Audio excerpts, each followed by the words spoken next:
America में एक हजाम था। अनोखी बात यह थी कि वो अपने ग्राहकों से पैसे बिल्कुल नहीं लेता था। कहता था अपने शौक़ के लिए ये काम करता हूँ, खिदमत खल्क करता हूँ। एक शख्स बाल कटवाने गया, शेव बनवाई और जब उजरत पूछी तो हस्बे मामूल जवाब मिला कि भाई मेरे लिए दुआ करना, मैं ये काम अपने शौक़ की खातिर करता हूँ। वो आदमी गिफ्ट सेंटर में काम करता था तो उसने कुछ गिफ्ट सेंटर से जाकर गिफ्ट ला दिए, यानी कि फूल गिफ्ट वगैरह। इसी तरह एक और आदमी आया, उसको भी उसने यही जवाब दिया। वो गारमेंट्स की शॉप पर काम करता था, कुछ गिफ्ट्स शर्ट्स वगैरह भिजवा दी।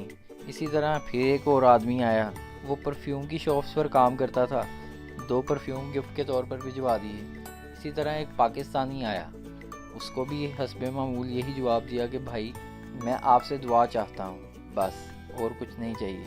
अगले दिन जानते हैं क्या हुआ? जब उसने दुकान खोली तो 50 पाकिस्तानी लाइन में लगे हुए थे। एक औरत बैंक में चेक कैश करवाने गई तो मैनेजर ने कहा हम आपकी कोई मदद नहीं कर सकते, आप अपने किसी जानने वाले को लेकर आएँ। वो औरत गई और जाकर थोड़ी देर बाद इंस्पेक्टर को ले आई।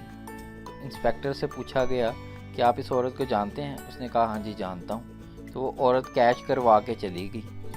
औरत के जाने के बाद मैनेजर ने इंस्पेक्टर से पूछा कि आप इसको किस तरह जानते हैं, क्या ये आपकी रिश्तेदार है?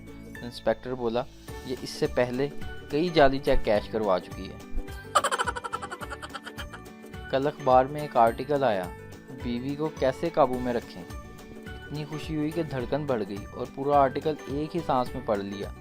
लिखा था सुबह टहलने जाएं, ज़्यादा हरी सब्जियां खाएं, गुस्सा ना करें, खाने पीने का ध्यान रखें, रेगुलर चेकअप करवाएं वगैरह वगैरह।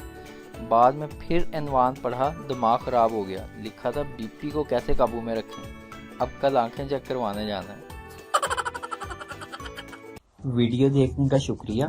लाइक कीजिए हमारा पेज NTV उर्दू और वीडियो पसंद आए इसे ज़रूर शेयर कीजिए।